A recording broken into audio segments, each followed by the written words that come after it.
Good day, Sir John. I am Roldan G. De Vera Jr., your student in Electrical Circuit 2. I made this video for a compliance for my progress grade in this subject. In this video, I'll be discussing power dissipated in load a resistor with two voltage sources. Power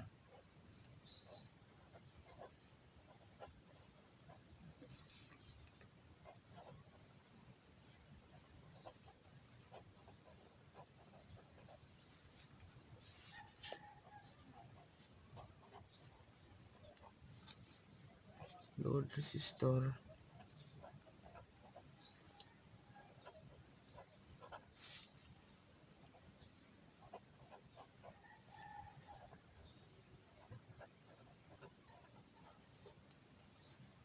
so load. Okay. So ako drawing ang diagram na ato circuit diagram na ato i-solve para sa ato example.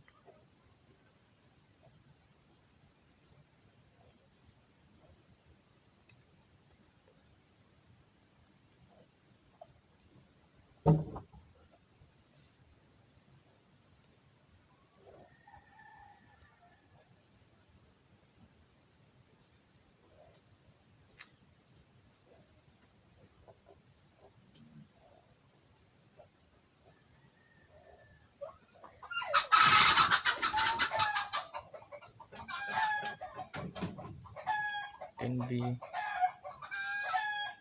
atong battery na siya internal resistance na 10 ohms ang ato ning first battery source ato source, then ang second nato nga source na siya internal resistor nga 5 ohms.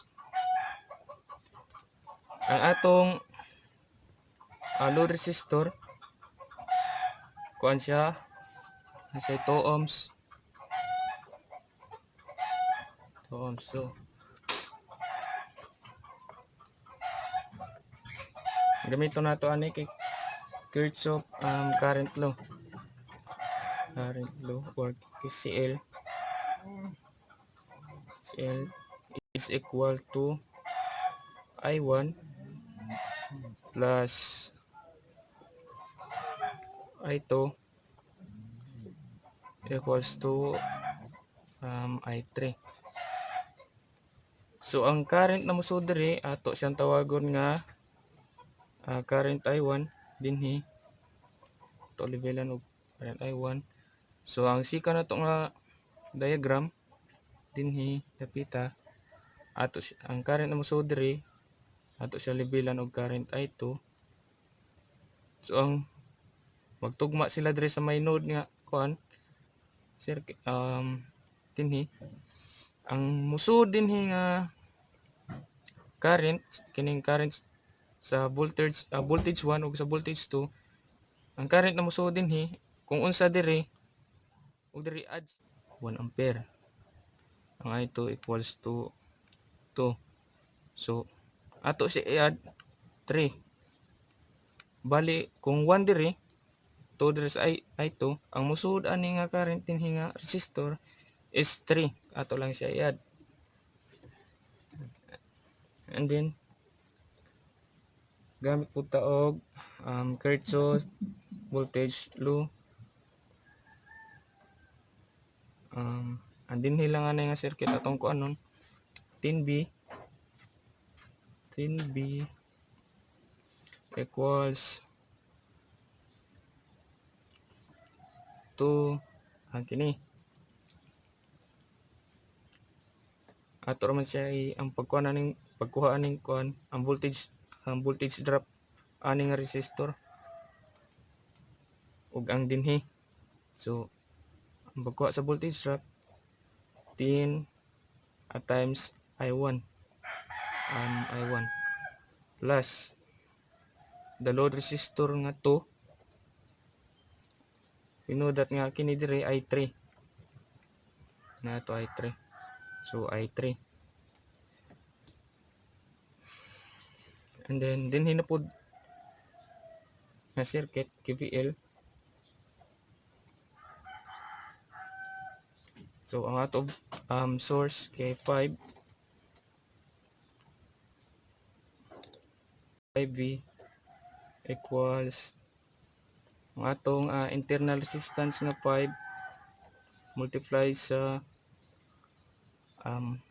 I2 plus the load resistor nga 2 times I3. Yan na to siya isolve.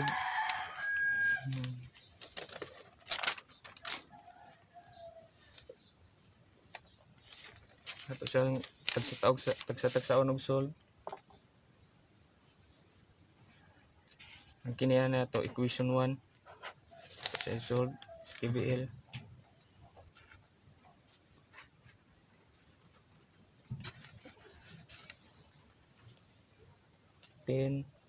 Natin 10 volts equals to the voltage drop, which is 10 times I1 plus ang kini ato siya i-separate. We know that ang I3 is equal to I1 plus I2. So ato siya abungkagon diri sa ikaduha na to nga kuan. Sa first na to nga equation. So naatay bali 2 times I1 plus I2.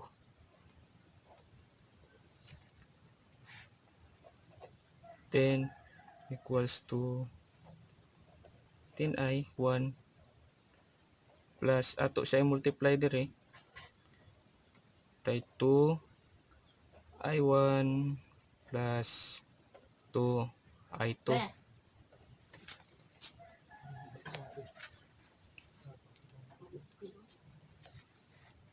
Ato siya i-add kay parehas man siya 2 I1 kini ato siya i-add. Then equals to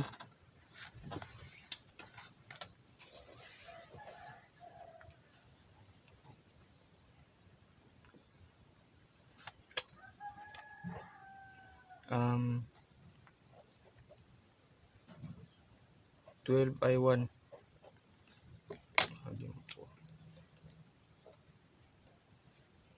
plus 2 I2.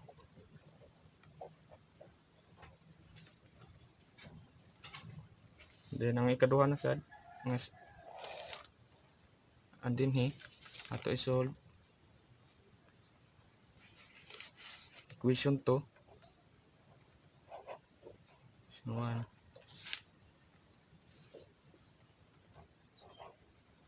Equation 2 atay 5b equals ang voltage drop, pagkuha sa voltage drop kuan plus same as diri ang kuan ato siya abungkagon ang 2 times I1 plus I2. Then B equals 5 I2 plus 2 I1 plus 2 I2. Ato ra ni siya gi-foil kini. Siya gi-foil para makuha makuha ni nga result. Then ato pangitawon kung asay common din ato i-add. The 5 equals, so kini mo say common ato siya i-add. 5 plus 2 equals to 7. Unahon nato ang I1 ug suwat 2 I1 plus ato na siya i-add 7i2.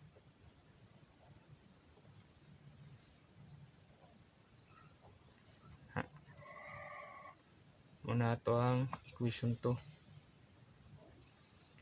Sunod,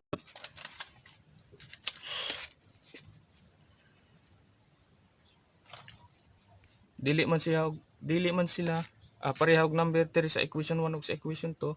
Ato pangitaon ang kini ato siya i-divide og 2. So equals na siya equals to 6. Ang 6 ato i-multiply diri sa ato equation 2 dinhi. So 5 times 6 na siya 5 times 6 was to 30. So atong ko answers 30 equals 5 times 2 o 6 times 2 na siya 12i1 plus 6 times 7 equals to 42i2. 42i2. Then ato siya i-minus sa atong equation 1 which is 10 equals to 12i1 plus 2i2. Ato siya i-minus natay 20 equals to 12. 0 na siya diri, parehas mo siya cancel, plus 40 minus 2 i2 equals to 40 i2. So nanatay equation nga para sa current i2. Ang atong i2 kay itong i2 20 equals to 40 i2. Then ato siya transpose i2 20 over 40. Ato i-solve no para makuha nato ang result. 20 over 40. So ang atong i2 natay 0.5 amps. So nakuha na nato ang i2. Ano yung i2? Ato na sad kuhaon ang tong i1. Atong i1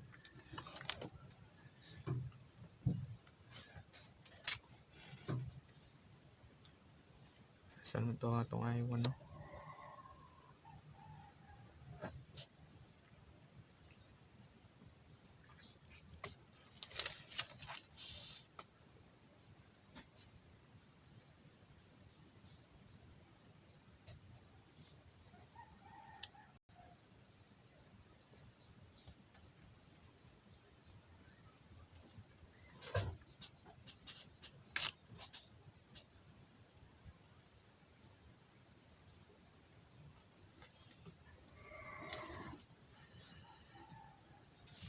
Dara atong i1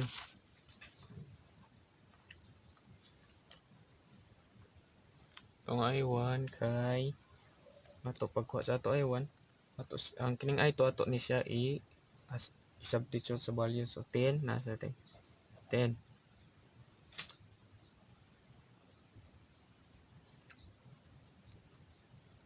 equals sa ato na equation 1 ha. Ato na equation 1 pagkuha sa i1 niya equals to 12 i1 plus 2 i2. 2i2 10 equals to 12 i1 I1 plus 2 times ang I2 na to kay 0.5 tibutang dali, then 10 equals to 12 I1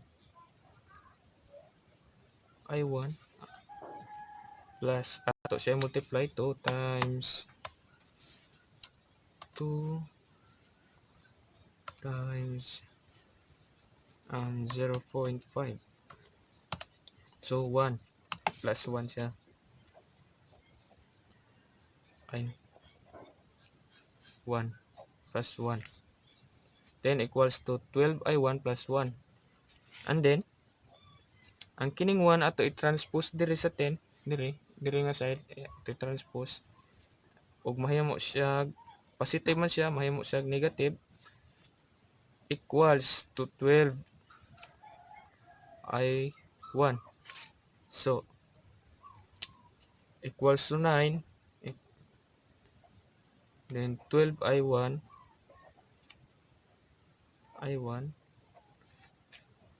transpose na tong I1 diri sa left side, transpose na to sa ubo o sa igbaw, diri sa igbaw butang na to ang 9 to 12 I1 equals to 9/12, 0.75 amps ang I1 na to.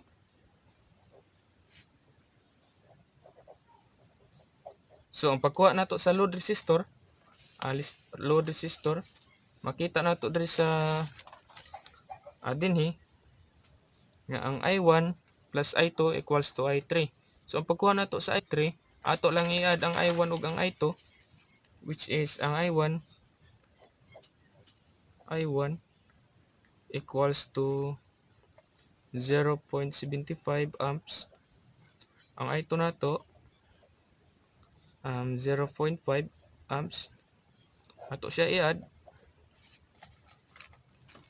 We add 0.75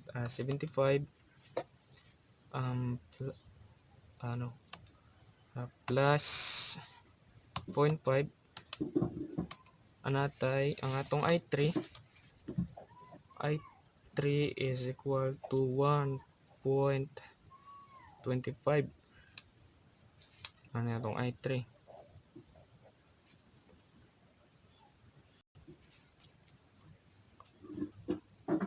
Muna atong I3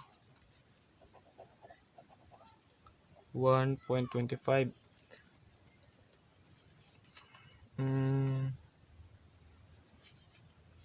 So ang gipangita man diri kay power dissipated in load resistor with 2 voltage. So kung nakuha na nato ang mga current, so ato i-solve ang power, no? We know that ang formula sa power kay P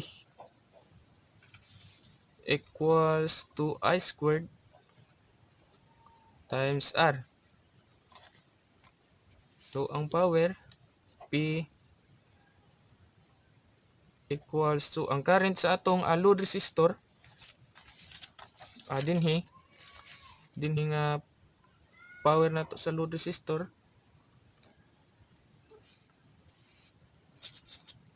amoy ato pangitaon. So ang I3, ang current sa I3 kay 1.25 amperes, 1.25 square times atong load resistor 2 ohms. P is equal to 1.25 square, 1.25 square times 2. So naatay ang atong power sa atong load resistor kay 3.125 watts.